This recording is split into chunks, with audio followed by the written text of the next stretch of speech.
Assalamualaikum warahmatullahi wabarakatuh. Perkenalkan, saya Utari Rizky Alfani. Pada kesempatan kali ini, izinkan saya menyampaikan materi tentang internet basis data. Sebagai info saja, video ini dibuat dengan tujuan untuk memenuhi tugas ujian tengah semester saya dalam mata kuliah teori sistem basis data. Baiklah, tanpa berlama-lama, mari saja kita mulai videonya. Di sini saya akan menyampaikan 4 poin yang menurut saya penting untuk dibahas. Yang pertama, user interface dan tools. Yang kedua, web interface to database. Yang ketiga, karakteristik pada internet. Yang keempat, tentang data. Materi yang pertama yaitu tentang user interface dan tools.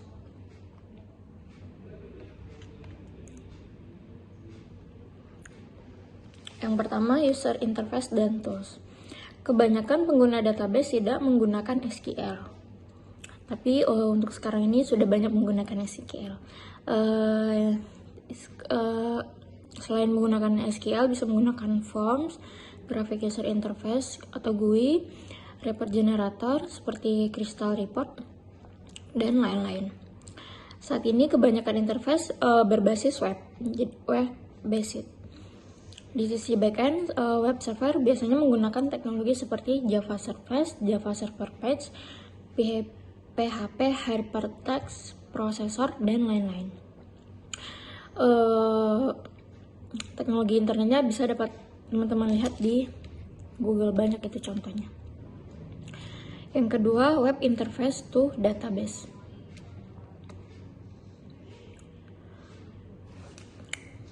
Web database.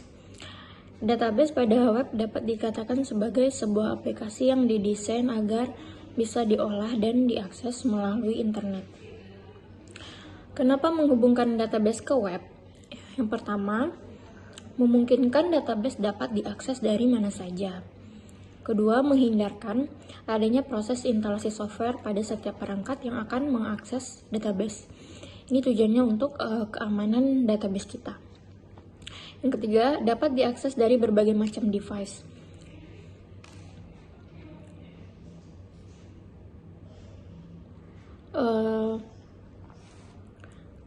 Seperti PC, smartphone, laptop, dan lain-lain.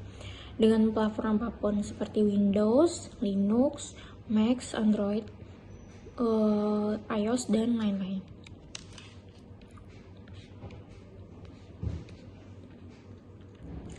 Selanjutnya ini ada gambar, itu gambar kaitan internet dengan database.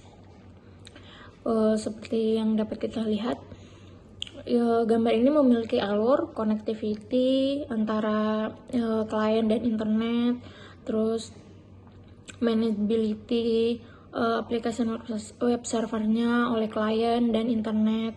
Selanjutnya ada internet scalability, maksudnya internet dapat menampung skala yang fleksibel, dan network security, yaitu untuk keamanan database kita. Terus layanan pada internet.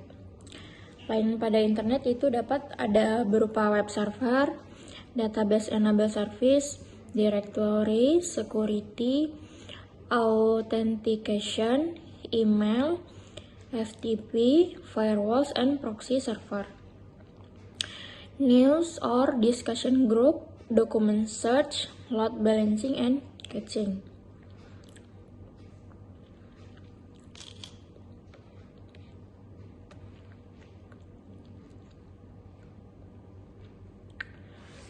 Selanjutnya, koneksi database via internet.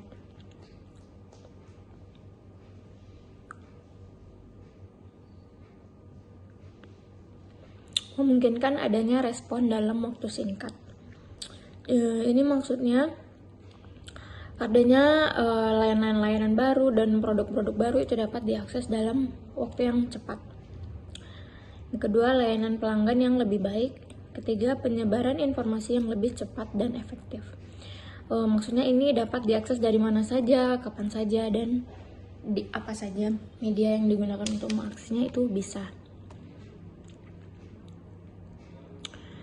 Selanjutnya, karakteristik teknologi internet.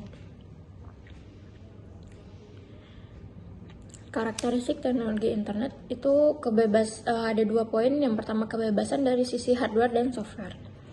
Yang pertama itu menghemat biaya, menggunakan peralatan yang sudah ada, tidak tergantung dengan platform atau operation system.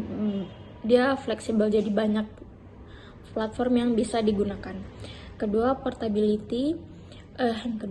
keempat, portability, tidak perlu pengembangan untuk beberapa platform. Jadi kayak udah di final versionnya.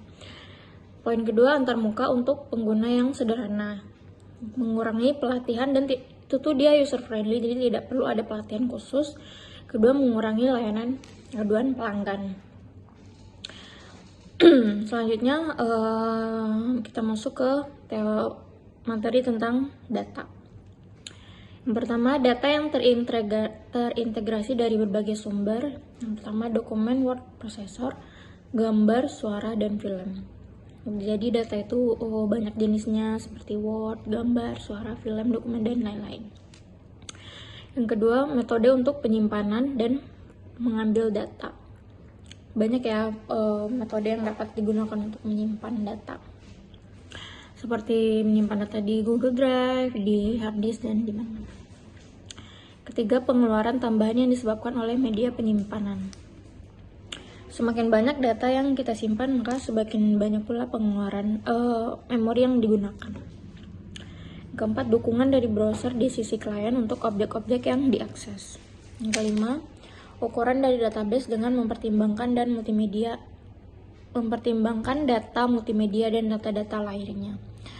Jika tipe datanya bersifat multimedia seperti gambar, video, suara, dan lain-lain, itu akan memiliki ukuran yang lebih besar, jadi menggunakan database yang lebih banyak lagi ruangannya. Yang terakhir yaitu keamanan data. Yang pertama, level web server. Mengamankan transaksi menggunakan enkripsi. Yang kedua, level dari protokol TCP atau IP. Yang ketiga, penggunaan firewall. Yang kedua, level DBMS. Autentifikasi ketika login ke DBMS. DBMS itu database management system. Membatasi akses terhadap statement SQL tertentu. Jadi kita dapat memberi hak akses gitu ya, kayak loginnya itu berbeda-beda hak aksesnya dengan login. Yang ketiga, level web to database middleware. Poinnya, restriksi pengguna, algoritma keamanan yang dibuat oleh desainer dan middleware harus mendukung aplikasi e-commerce. Aplikasi e-commerce itu keamanan datanya harus kuat karena dia menyimpan banyak data-data pelanggan yang harus ditranskripsi dengan baik agar tidak disalahgunakan. Oke, baiklah teman-teman. Sekian presentasi saya. Terima kasih sudah meluangkan waktunya untuk menonton. Jika ada yang mau ditanya, silahkan tinggalkan di kolom komentar.